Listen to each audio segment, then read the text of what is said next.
Last Sunday night, we heard President Obama deliver the message that Americans have been waiting for since September 11th, 2001.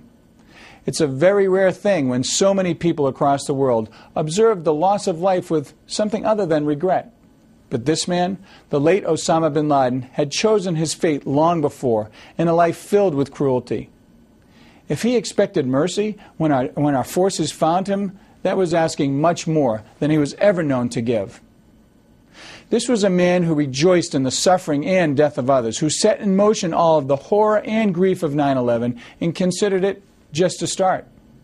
He was a teacher of evil, and now for him, the lesson is over. It ends not in the fulfillment of some fanatical vision, but in the depths of the Arabian Sea. None of this can compensate for the murder of bin Laden's victims, nor will it ease the sorrow of those who still mourn, but it sure counts for something. And it's always a victory when justice has the final word. Bin Laden's killing was the result of coordinated efforts going back many years. It was the dramatic conclusion of patient intelligence gathering begun long before, and the work of a military that is second to none. The operation was a model of sustained, concentrated military action, and the example will not be lost on other terrorists. Any escape they make will be temporary. Any sanctuary they find will be uncovered. Those who harm or threaten the American people will be dealt with on our terms, however long it takes. This was the pledge of President George W. Bush in the days after 9/11, and he kept it in 7 years of relentless, decisive action against the al-Qaida network. In the case of bin Laden, it fell to President Obama to give the final order. He did so calmly, swiftly, and decisively. It was a fine moment for our Commander-in-Chief and for our country.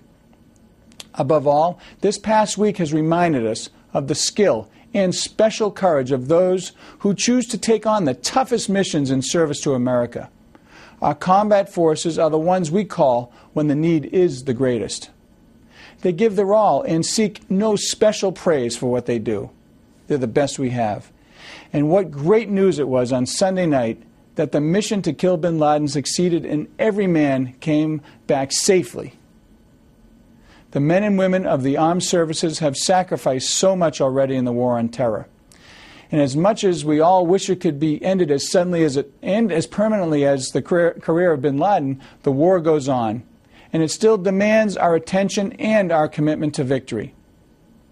The troop surge of last year has made a difference in Afghanistan, and we can't surrender those gains to what's left of the Taliban. Early in the conflict, America and our allies devastated the al-Qaida network in Afghanistan. Yet al-Qaida is still at work. And that is why we need to prepare the Afghan security forces to protect their own people. We must ensure that Afghanistan does not once again become a sanctuary for terrorists. After so many years, there's a temptation to despair of ever gaining a final victory against our enemies. But if we've learned anything this past week, it's that our patient commitment to even the hardest objectives will be rewarded.